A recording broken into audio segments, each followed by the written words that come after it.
Nous passons à la question de Monsieur Antoine Herth, Monsieur le ministre de l'économie et des finances. Monsieur le député, vous avez la parole. Merci, Monsieur le Président, Madame la Ministre. Ma question s'adresse à la Ministre des Solidarités et de la Santé et porte sur les modalités d'exercice du droit syndical dans la fonction publique hospitalière lors des échéances électorales. En effet, en l'état actuel des textes, les organisations syndicales non représentatives ne peuvent pas entrer dans les établissements hospitaliers et ne peuvent pas techniquement établir de liste en vue des élections prévues en fin d'année, à savoir le 6 décembre 2018.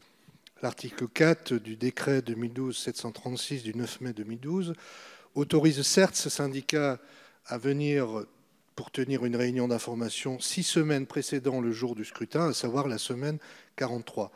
Mais compte tenu des dates de clôture des listes électorales fixées cette année au 23 octobre, cela ne leur laisse en pratique qu'1 ou 2 jours pour trouver des candidats.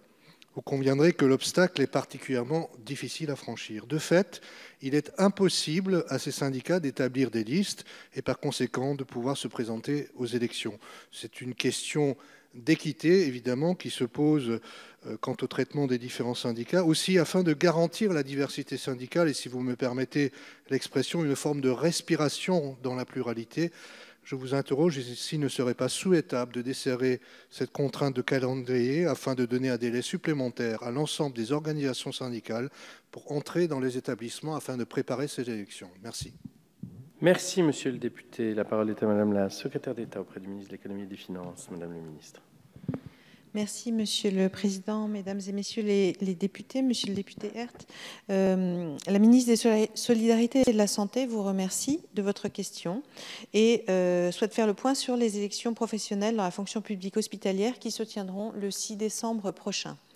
Le pluralisme est un enjeu fondamental dans la mise en œuvre du processus électoral et toutes les instructions données aux chefs d'établissement et aux agences régionales de santé s'inscrivent dans cet objectif. Ces élections sont organisées de manière à ce que toutes les organisations syndicales puissent avoir les informations nécessaires et soient associées au processus électoral, même si elles ne sont pas constituées dans un certain nombre d'établissements de la fonction publique hospitalière, dès lors qu'elles remplissent les conditions d'ancienneté d'au moins 2 ans et le respect des valeurs républicaines et d'indépendance. Ainsi, conformément aux instructions diffusées par les services du ministère, les agences régionales de santé doivent mettre en place des comités régionaux de suivi réunissant l'ensemble des organisations syndicales ainsi que les partenaires des diverses administrations concernées par les élections avec une première réunion d'ici la fin juin. Ces comités régionaux ont notamment pour rôle de mettre en évidence les difficultés particulières qui peuvent se présenter dans tel département ou tel établissement.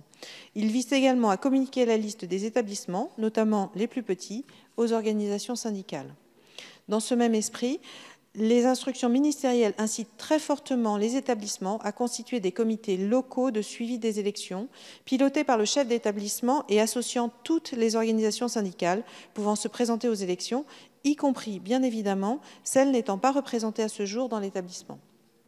Depuis le 6 juin, les organisations voulant constituer une liste peuvent faire campagne en disposant des informations utiles pour se faire connaître auprès des personnels. Au niveau national, les services du ministère ont des réunions régulières avec les organisations syndicales représentatives au plan national et veillent à permettre toute la transparence et l'équité nécessaires au processus électoral.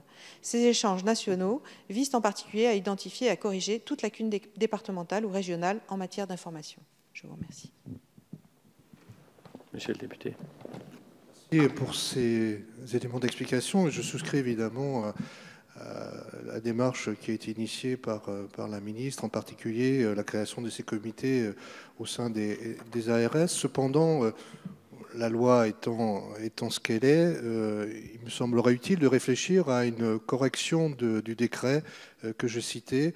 En effet, je pense qu'une marge d'une semaine ou d'une dizaine de jours avant la date de dépôt des listes serait nécessaire pour permettre à l'ensemble des organisations syndicales de pouvoir s'organiser de façon correcte. Merci beaucoup.